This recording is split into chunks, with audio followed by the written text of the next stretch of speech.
Oui, merci Monsieur le Président, merci Monsieur le Gouverneur, toujours intéressant de vous entendre. 4 remarques et questions. La première question, est-ce qu'il est encore raisonnable aujourd'hui de dire que les critères budgétaires et financiers désignés par l'Europe, donc 3%, pas plus de 3% de déficit annuellement et pas plus de dette à 60% du PIB, est-ce que ces critères sont encore opérants? N'est-il pas temps d'imaginer une révision de ces traités et de ces critères? C'est ma première question. Le deuxième sujet, évidemment, c'est la dette, vous l'avez évoqué, et ce sujet va venir régulièrement dans les débats, et c'est une bonne chose à mon avis. Vous dites, la dette préoccupe nos concitoyens, c'est vrai. Il y a une vraie inquiétude sur l'idée d'abord comment on finance tout ça, et puis surtout comment on va payer, qui va payer. Par contre, elle n'inquiète pas du tout nos créanciers. Pas du tout. J'ai sous les yeux le bulletin d'information de l'agence France Trésor. Et l'agence France Trésor a levé à peu près un peu plus de 5 milliards d'euros lundi dernier, le 25 janvier exactement, à des durées variant de 3 mois, 6 mois et 12 mois, à des taux négatifs.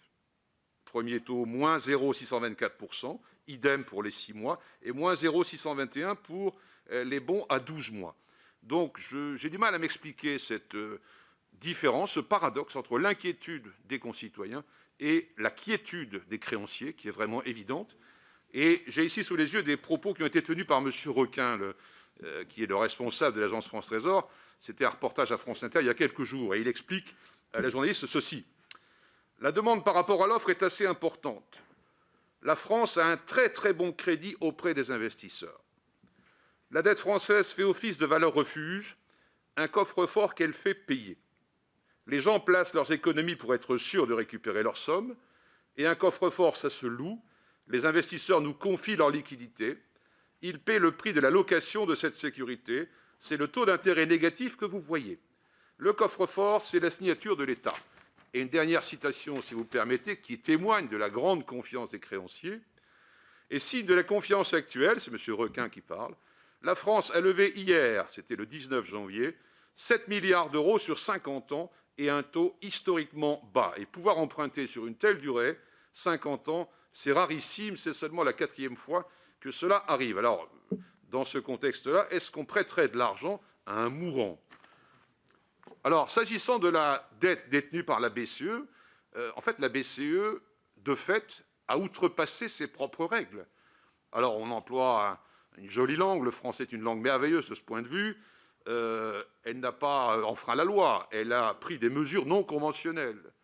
Elle a opté pour une politique accommodante. Et elle a aussi pratiqué l'assouplissement quantitatif. Qu'en termes galants, ces choses-là sont dites. Donc pas de transgression, mais une adaptation à une situation historique. On est dans une situation inédite, absolument historique, très grave, très sérieuse. Est-ce que l'annulation de la dette française détenue par la BCE, de fait, elle n'a pas financé directement l'État, mais sur le marché secondaire, elle a racheté des titres de la dette française. Aujourd'hui, je crois qu'on est entre 20 et 25%. Si la BCE décidait, faisait ce choix d'annuler cette dette, ça donnerait évidemment beaucoup d'oxygène à notre pays et à tous ceux qui sont dans une situation analogue.